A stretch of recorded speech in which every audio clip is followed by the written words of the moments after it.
From the Enjoy Hoover studios, this is the Enjoy Hoover podcast, your monthly guide to news and exciting events, all with big city style with a small town feel. Everyone is welcome here to our small, enticing piece of Alabama. So, welcome y'all to Enjoy Hoover. Hello and welcome to the Enjoy Hoover podcast. I'm Melissa Carter. Coming up, we have an interview with Mayor Frank Bercado. But first, let's check out what's happening in Hoover this month. From sporting tournaments to community celebrations, there's something for everyone. Now, kicking off March, don't miss the indoor pickleball tournament at the Finley Center on March 2nd and 3rd. Now, we're going to talk about that more here soon. And on March 2nd, join the 25th annual Arbor Day celebration at Aldridge Gardens. With tree giveaways, a formal ceremony, and fun activities for kids, it's a day to connect with nature. Looking to lend a hand? Well, drop by the Helping Hands volunteer session at the Hoover Public Library on March 11th. Roll newspapers for the local Humane Society and make a difference in your community. Plus, mark your calendars for the Spring Festival at River Chase Baptist on March 16th. Egg hunts, games, and food trucks await, making it a day of family fun. Now, if you want to learn about public safety, head to the Hoover Public Safety Night Out on March 19th at the River Chase Galleria. Meet local officers, enjoy activities, and learn valuable tips for staying safe. Music lovers, don't miss Mac McAnally with Eric Darkin at the Hoover Public Library on March 21st and 22nd. Get your tickets for an unforgettable evening of music. And finally, hop on over to Bluff Park United Methodist Church on March 23rd for a community Easter egg hunt with thousands of eggs, photos with the Easter Bunny, and more. It's an exciting event, get it, for the whole family. And looking on to April, if you're ready to run, the High Country 5K in Bluff Park, hosted by Shades Crest Baptist Church, is on Saturday, April 6th. Register now to run or walk this annual race by visiting runsignup.com. Now let's talk pickleball. The quirky sport that's sweeping the nation originated in 1965 as a backyard pastime. It's now making waves as a beloved activity for all ages. And if you're curious to join the fun, mark your calendars for the indoor pickleball tournament happening at the Finley Center on March 2nd and 3rd. Now, whether you're a seasoned pro or a newbie, this event promises excitement for everyone. Lisa Fair, the event manager, underscores the inclusivity of the tournament, welcoming players of all skill levels. With men's and women's doubles kicking off Saturday morning at 9 and mixed doubles following suit on Sunday, there's something for everyone. Plus, with a double elimination format and guaranteed 3 games per player, the tournament ensures a thrilling experience for participants and spectators alike. And with ample parking and easy access from I-459, getting there is a breeze. Not to mention the added perk of an indoor venue offering shelter from unpredictable weather. Registration is open with fees covering entry, player gifts, and even a catered lunch by Culver's. So whether you're a pickleball pro or a curious newcomer, don't miss out on the action. Visit hoovermetcomplex.com for more details. Bert Davis discovered a love for roasting coffee in 2015 while living in Denver. Across the country, just outside of Sylacauga, Alabama, Ramsey Nuss grew up watching her grandmother make fresh bread, gifting it to family and friends. Little did either of them know that a decade later, their paths would come together in the community they have come to love so much. Nuss opened Good Neighbor Baking in 2020, crafting cakes, mini Sams, and other pastries.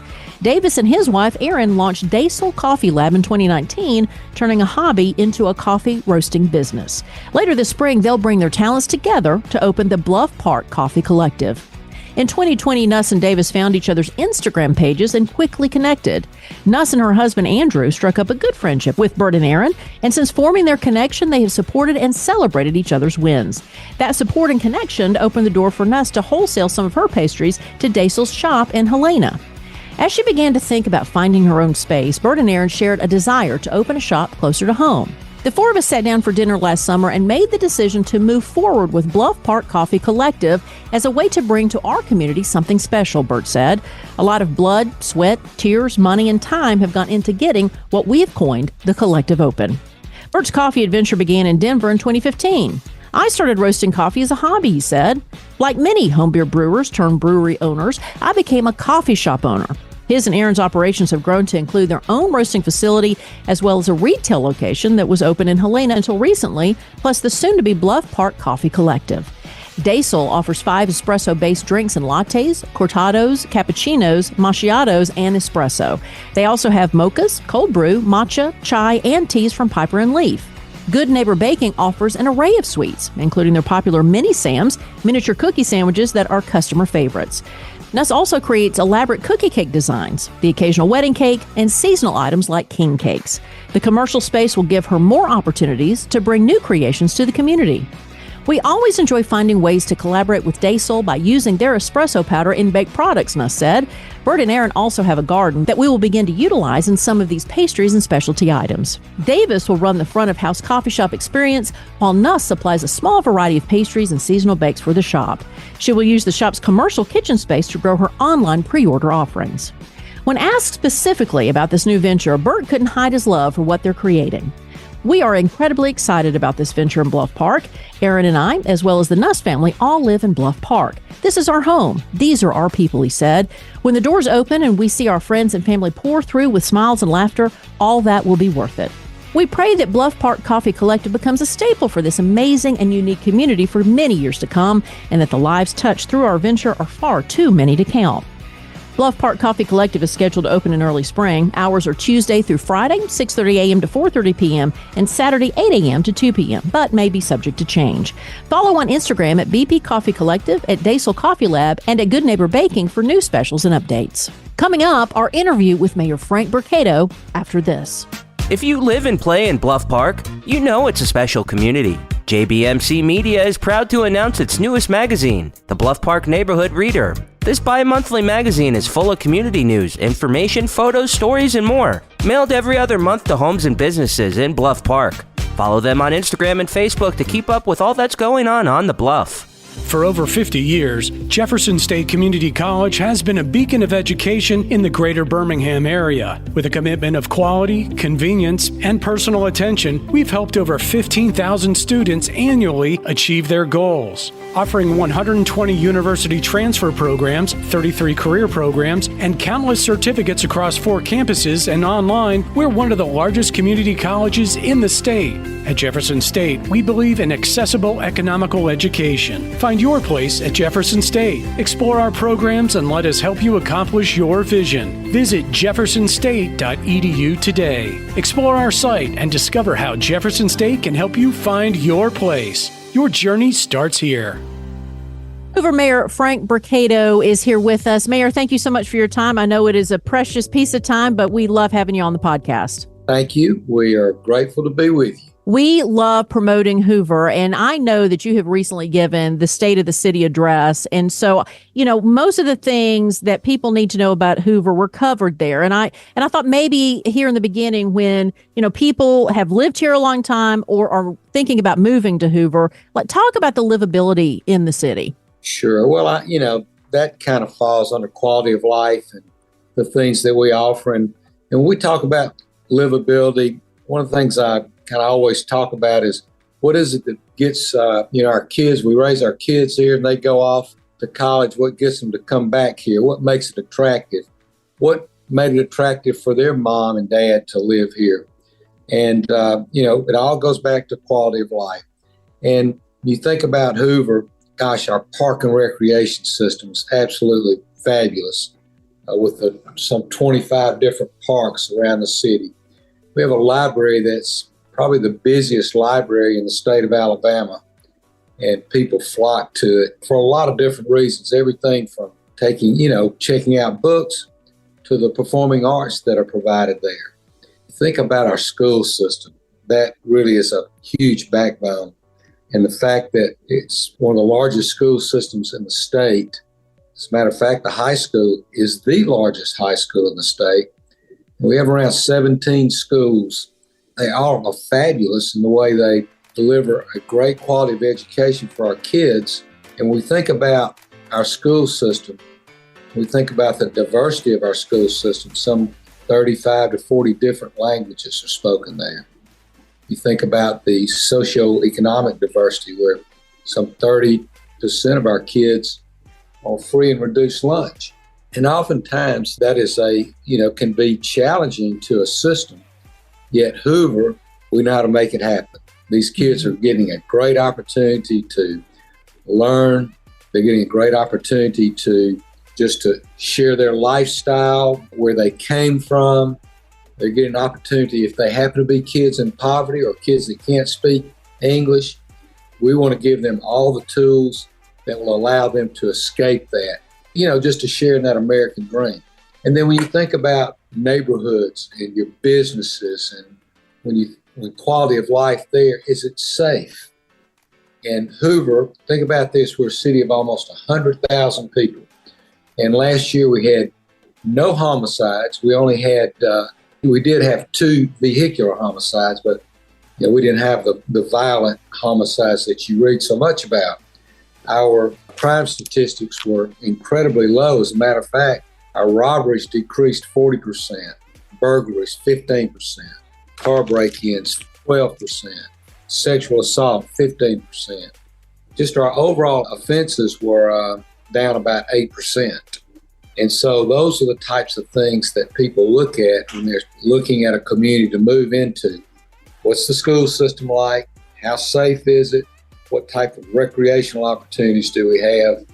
And we answer all of those in a positive way, I believe.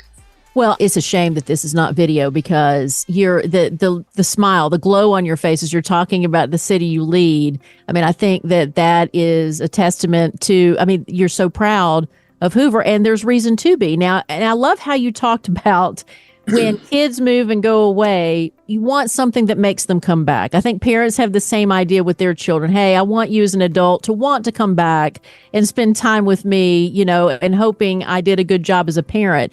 But, when somebody comes back to Hoover, it's not like Hoover is stuck in a certain time frame. There's a lot of innovation that happens in Hoover as well that attracts the people to come back. So talk a little bit about that. So when you think about Hoover, it kind of grew up over the years as a retail center, right? We've got the Galleria, we've got Highway 31. Is where you would come to buy a car, or where you would come to shop at the, at the River Chase Gallery, all of those things. So the city, for a lot of years, is I think has done a really good job trying to, attracting more of your white collar jobs, like the STEM industry, for instance. And you saw a lot of that along the 280 corridor and down in River Chase. And so what we focused on a great deal since my arrival is to build upon that and go out and recruit those types of great companies that when our kids go off to college, or even if they don't go off to college, they want to choose a career that necessarily doesn't have to have a college degree, there needs to be jobs that they can come back to. And, the ideal city is a city that you can live, work, and play and never leave your city. As a matter of fact, it's even nice sometimes if you don't have to leave too far from your neighborhood, so to speak. So we've done, I think, a really good job in creating innovation in the city. And, just about 2-3 weeks ago, I guess, we announced the Riverwalk Village. And that's really a high-tech development that's about 100 acres that's on the Regions campus in River Chase. And it's a really wonderful mixed-use development that, will come into play over the next 3 to 5 to 10 years, where there will be probably 500 residences, some great shopping opportunities, restaurants and things of that nature, employment on that campus as well. And then, our goal is to bring a really quality type of healthcare service to Riverwalk Village. And we're pitching it as a healthcare destination. And we think about River Chase, you've already got Blue Cross Blue Shield. That's a major healthcare company that already resides in our city. And then we have companies like BioCryst and BioHorizons that are down there, where life-saving drugs are being discovered, research and discovery going on right there in River Chase. They're building dental implants where dentists come from all over the world to learn how to put these implants in. So Riverwalk Village, we believe, with what's going on at UAB and Southern Research and BioCryst and BioHorizons, all of those things combined, we think Hoover's a great place for companies as they are born out of UAB or born out of Southern Research or Innovation Depot. We're perfectly positioned to offer those companies a great place to locate and have a great business quality of life. So those are the types of things that we're focusing on each and every day to make it attractive for, people that are already settled in business, maybe in California or somewhere in Illinois or wherever across the country, and they're looking for a change. They're looking for a place where it's a lot easier to do business. And they look around the country and Alabama, I think, has a great reputation. Well, we want to be part of that reputation as a easy place to do business where you can move your company here, your kids can go to school here, there's a great quality of life, the housing is wonderful, public safety is outstanding, and, it's all attractive. Well, it sounds like you're building something for everyone, as you've mentioned. Well, let's talk about that everyone, because you're also very proud of the diversity that is occurring there in Hoover. Talk a little bit about that. Yeah, so it's really kind of neat. You'll see the diversity. I think the greatest place to see it is our schools. You walk into our schools, and I'm invited often to International Day, and we'll have these kids in their the country that they came from, dressed up in their traditional garb, and it's really fascinating. It's fun to see that, the different languages that are spoken here. And about 8% of our population was not even born in the United States. So that's pretty interesting as well. But here's kind of the cool thing. We had about a little over 900 new business licenses issued last year. And it's remarkable how many of those businesses we go and cut the ribbon. And it's remarkable how many are women. It's remarkable how many are women of color.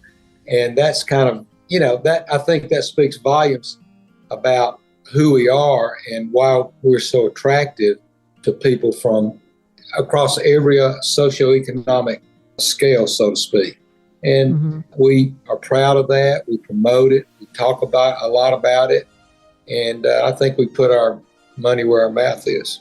Well, finally, Mayor, again, thank you for your time being part of the podcast. I mean, we all enjoy Hoover and want to have other people come in and do the same. But let's talk about the perspective of Hoover and, maybe closing statements about your perspective of your job in the city and just the city itself. Well, we grew up as a suburb, and certainly we're considered a suburb. You think that we're 100,000 people with the sixth largest city in the state of Alabama. So we are measured often by very, very much smaller suburbs. And we really, that's not who we're competing against. And that's not, and we are in a sense, but really the things that we're trying to do and attract here are maybe not the exact same things that some of our smaller sister cities are trying to attract. But we look at ourselves like a Franklin, Tennessee, or Alpharetta, Georgia, or Scottsdale, Arizona. That's the type of city that we see ourselves, that we feel like we need to grow. We need to make sure that we're creating a great place to live. We need to make sure that we bring in these quality businesses that are so important so people can have these jobs and the kids will come back, as we talked about earlier. And, and the other thing, we focus a lot on the types of events that we hold. You think about the SEC tournament. It brought 175,000 people to our city last year. You think about the Regions Golf Tournament, what that does. Some 700,000 people came through the Hoover Met Complex. Those are kind of big city numbers. Those are not suburban types of numbers. And so we have to be prepared to make sure that we can offer a quality event to people like the Southeastern Conference, to people like the Senior PGA, because they go to quality cities and they want first-class services, and we have to be able to offer those things. So we work really hard and focus on that to make sure that we can answer the bell, so to speak.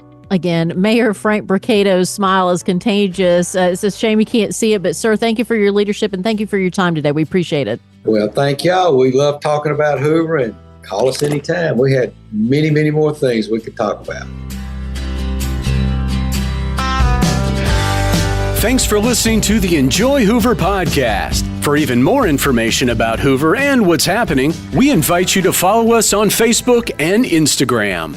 This podcast is a production of BG Ad Group. All rights reserved.